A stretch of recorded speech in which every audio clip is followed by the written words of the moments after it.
Yeah. Yes, I think we're all set. Okay. Hannah, yeah, I think this is good now.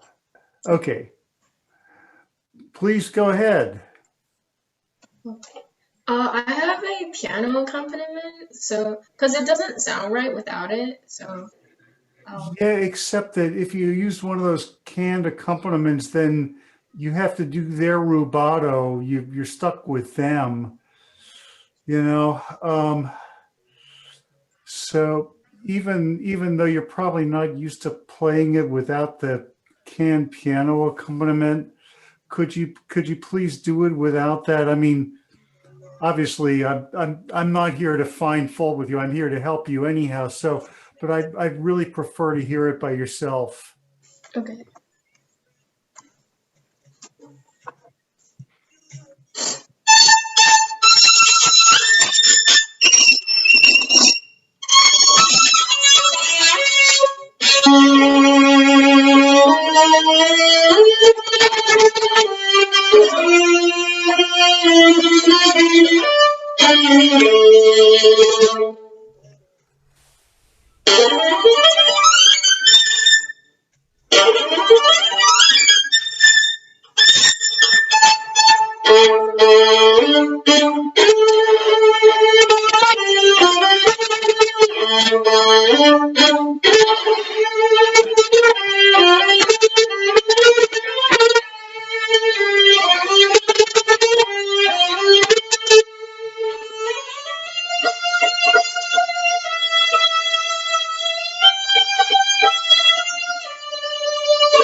Yeah, so this is literally great, great, great, wonderful. Thank you so much. So, do you have your original sound turned on? Is there anything you can do with the sound? Because in the high register, the sound is breaking up pretty much, and I know you're making a much better sound than what I'm hearing. Uh, my original sound is on, but I'm not sure if it's making it worse because Well, during you can always another. experiment because Zoom is somewhat inconsistent, as I'm sure you know better than I do. So, are you using like an iPad or something?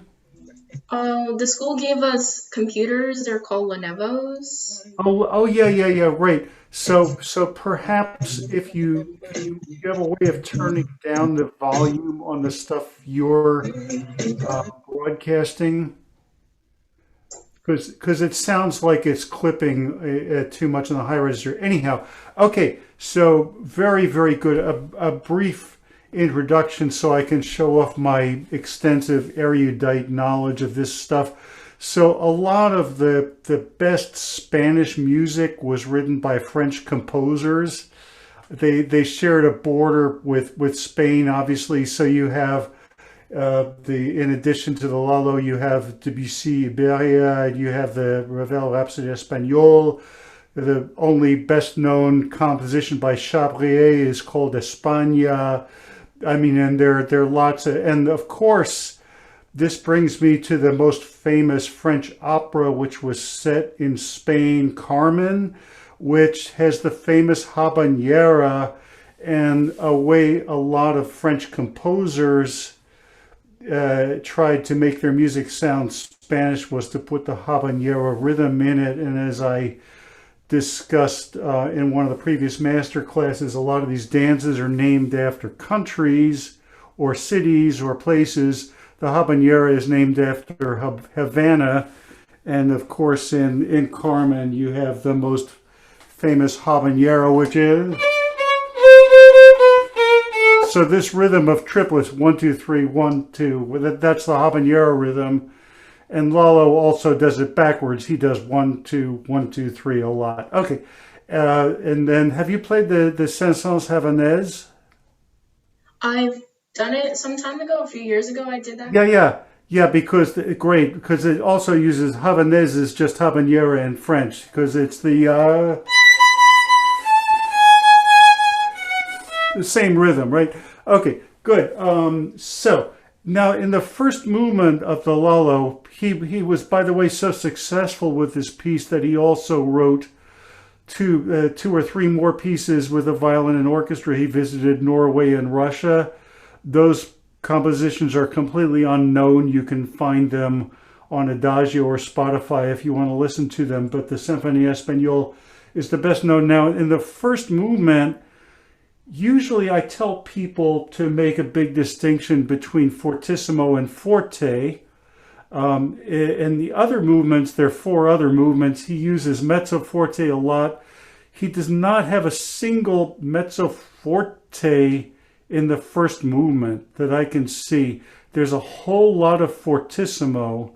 So when he writes a single forte, to me, that's a significantly lesser dynamic. So I would suggest that one thing you could certainly do with this is to try to add more contrast to it. Okay, so let's jump around a little bit.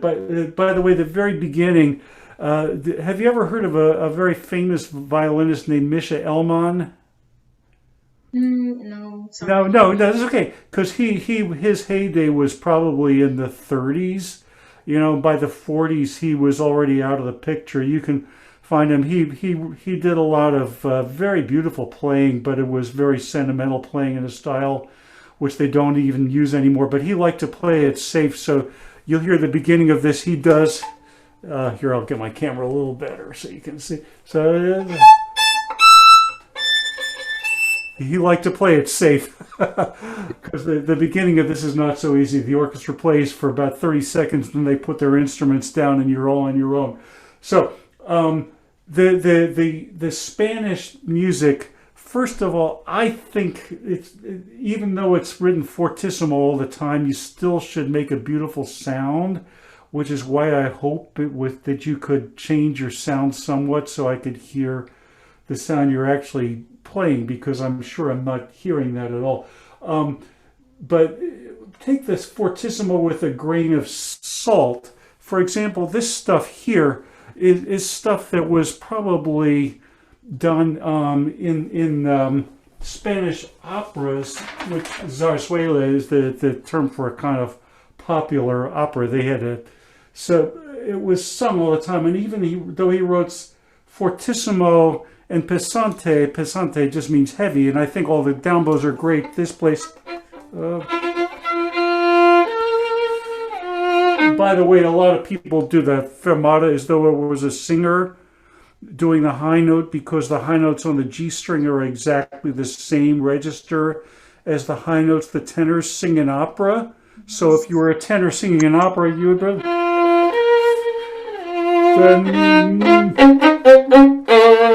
that kind of thing, you know. So you're still making a beautiful sound and lots of rubato.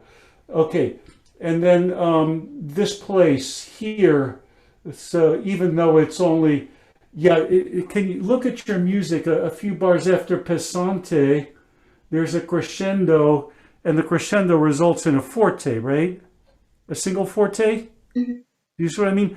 So either you've dropped down below forte and he hasn't written it, which I think is what happens, or else you're staying fortissimo and you're making a subito forte less sound, which doesn't make any sense. So it changes character here. Right? So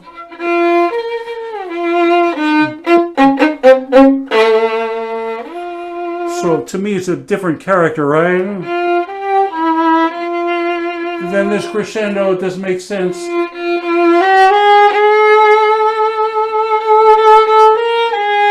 Now you're on the G string, which is perfectly good, but then you have to jump to the A string. So lots of places you need to make a clean lift so there's no extra sound, you know? You can make a quasi fermata. Yeah, because the orchestra is just going to hold a chord, or your can. Do you have a canned orchestra or a canned piano? It's a piano. Yeah, so every note on the piano is a diminuendo. So when a piano tries to hold a chord, and unless they're doing something, forgive me, I have a digital piano here which you can't see, but so a lot of time they do that kind of stuff, you know. But if it's just a chord, it's going to diminuendo and decay. The orchestra doesn't, so that gives you the opportunity to make this little breath. So going back to the very beginning, the Spanish thing, in addition, find some contrast. We have time, we can do a little bit of that. In addition to that, they like the dancing, and the dancing is all about lift. And just like gymnasts are supposed to stick the landing, they're not supposed to come down like a ton of bricks. There's a lot of places in here where they're really very brief lifts. One of them is, you know, that kind of thing. And this, at the beginning, you have such a wonderful technique. Can you play this harmonic on the G string just at the very beginning? So again, he writes fortissimo, but still make a beautiful G string sound, you know. So I mean, it's because it's, again, you have the crescendo to forte. You see where I mean, right at the beginning? Yeah. Mm-hmm. Yeah. So it's a crescendo to a single forte, which doesn't make much sense unless you've already dropped, right? So diminuendo.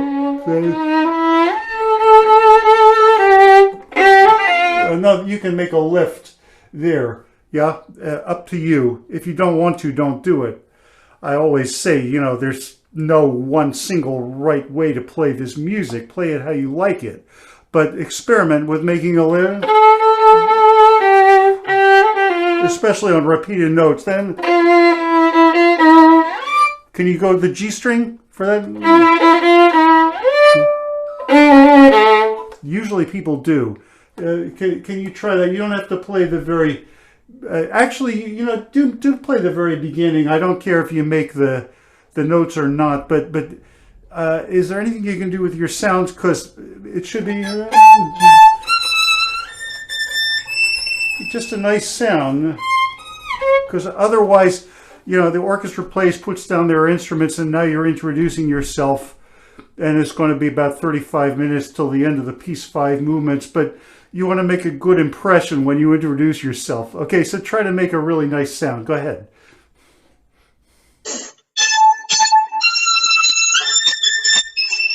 Right. That's great. So in this first shift, do you go to 2 or 3 on the E? I shift using the first finger for all of them. Except Okay, that's fine. That's fine. It doesn't matter. But so this shift, if it were legato, Yeah, you wouldn't have any trouble with it, right? Can you play that? Play if you're used to first finger, play first finger, but play legato like that. Exactly, right. So when even though you're doing all down bows with the bow and you're making breaks with the down bow, try for your left hand to imagine the same feeling as legato, right? So so I'm trying to do it too slow. It doesn't work. Yeah, you can see I'm doing that kind of shift, not okay. Try it.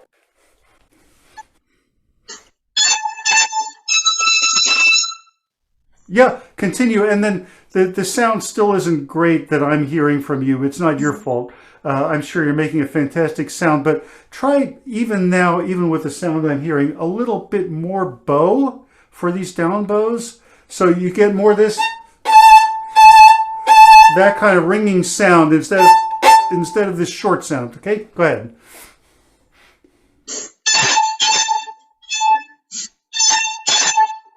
Yeah.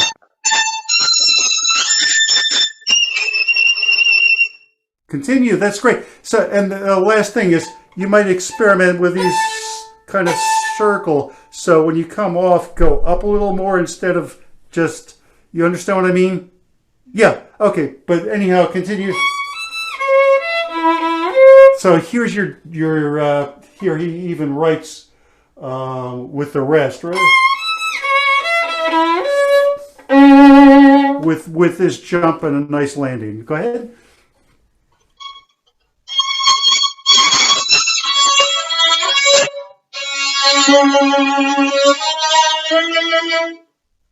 Yeah, yeah. So continue, right? So now after the fermata, because the orchestra is going to have to come in on a pizzicato anyhow, right? So I don't know what you do with a canned piano at that point, but you have the fermata. Now I think it's tempo.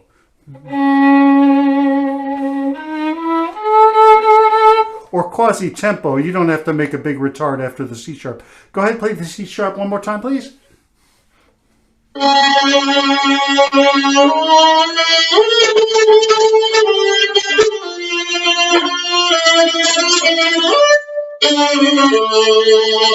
Yeah, that's nice. That's nice. And don't forget this. He writes appassionato, right? Experiment with that and find out if you like the break. If you don't, forget it. Now, so let's skip a little bit. Now here he writes largamente, which just means broadly. And the reason that Lalo is not considered one of the great composers is, here's an example. He really gets stuck on this A. There's too many A's, right?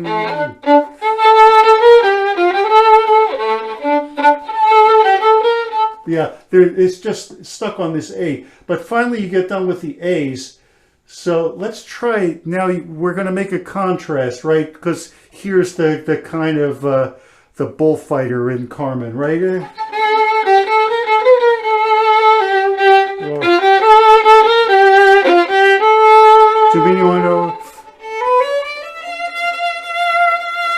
So here's make as much contrast as you can. It's only a single forte and espressivo, and remember, he never uses mezzo forte at all in this movement. I think, he probably wants, I think, more of a mezzo forte contrast. So just play me the last bar of this la si, yeah.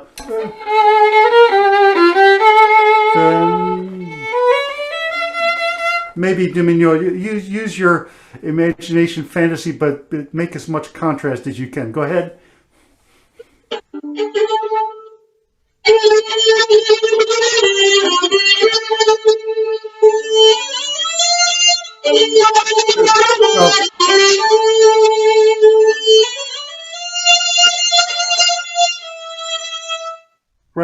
Right.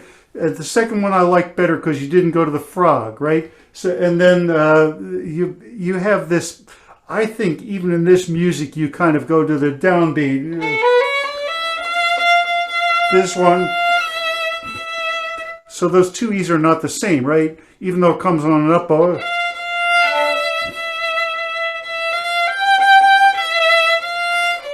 and you can kind of follow the line as it goes up, right?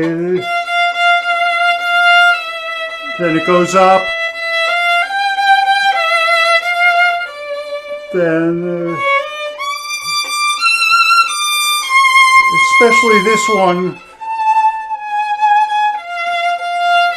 you have room for a nice color change and a contrast. It sounds too much the same. So do me a favor. We have some time. So take.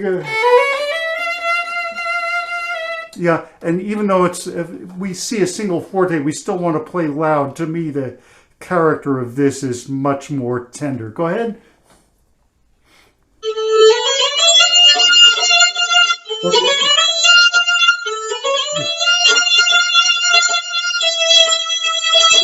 I'm sorry. I'm really sorry to harp on this, but be careful with your bowing. Yeah, you have a fantastic technique, but be careful when there's a down bow. Don't automatically play louder. You have plenty of control. You can do it. So here's an up bow. So I think the up bow should be more than the down bow, right? Yeah, give it a try. So, and then the habanero rhythm, whenever it comes, I think the triplets need to move, right? If they get stuck, it's not a really habanero rhythm. Yeah.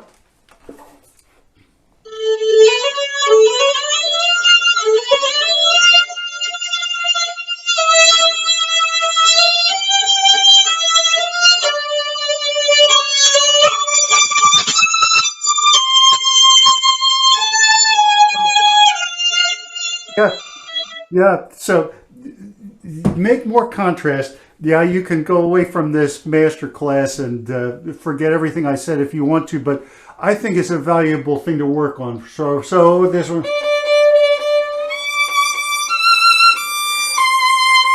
have this nice E string sound, and really make a color change. Then you can go back to a true forte. See how much contrast you can do, please. Go ahead.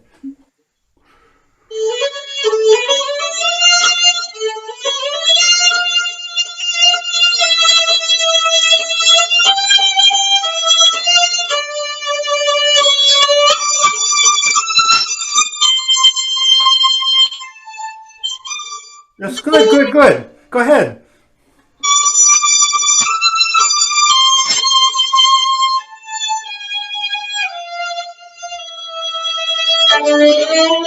Right. To me, that's so much more interesting. And just be careful. Last thing. So this. You're on an up bow, but it's still the end of a phrase. Don't make a crescendo because you're going to the frog. Do you understand what I mean? Yeah. So that's one thing you can do with your bow technique is just make sure that you're doing the phrasing you want, regardless of whether it's an up bow or a down bow. That's supposed to be our problem, right? It's not for the listener. Great. So moving right along. When you get to this place, I don't like all those open Ds. They're a whole lot safer. You know what I mean? So here, try second finger on the G string. You don't have to do it now, but learn.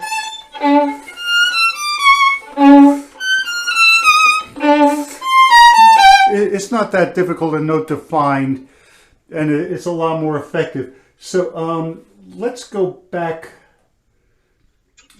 Same thing here. If you look, I'm sorry, I'm going back, and I wrote in your rehearsal letters, but there's none around there anyhow. So here, I'm starting here. I think here he writes a single forte, but I think it's less. It's got to be less. And don't forget, the triplets always move, right? There's 5 movements in this thing. Hyphen's left out movement number 4, but I like movement number 4. Everybody plays 5 movements now. So keep the triplets moving.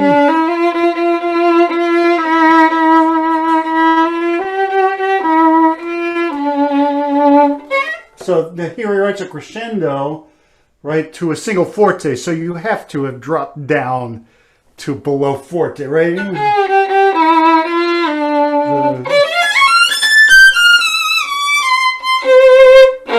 So do me a favor, just take that last time that it comes, right? Re mi fa fa fa fa fa mi mi, right? Okay. Even the solfege you can tell it's not great music. Go ahead. Sorry.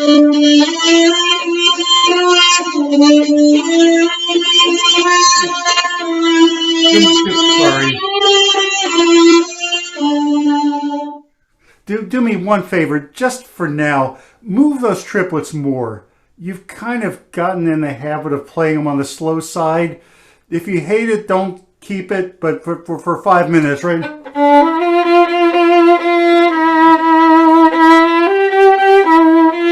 If you take a metronome to it, you'll see that the triplets have to be a little faster than what you're playing. Go ahead.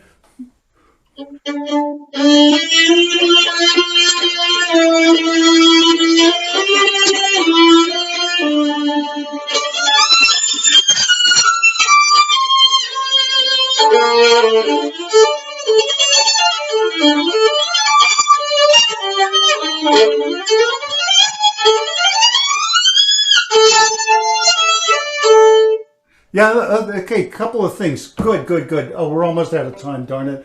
So you might experiment with this bowing because he's written accents, right? That bowing, so you can do the accent. So then I just want to cover one more thing. We're almost out of time, but continue where you were, right?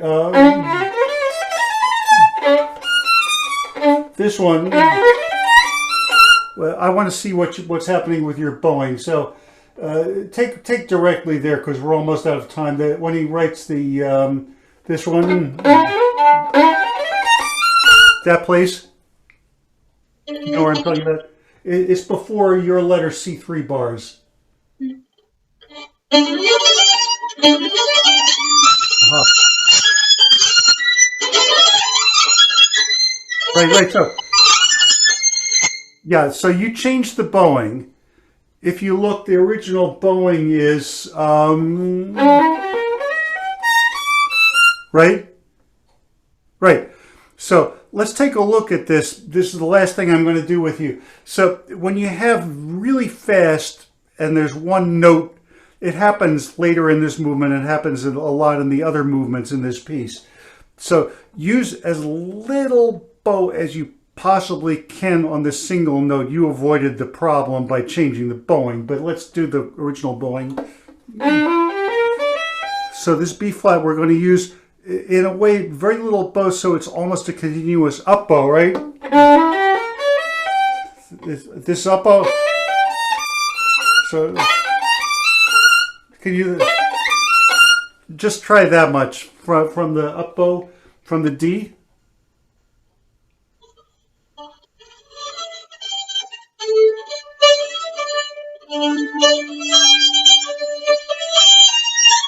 Right.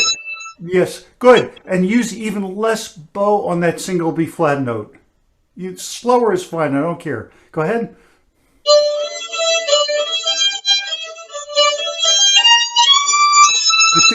Let's see if you can use even less bow on the B flat.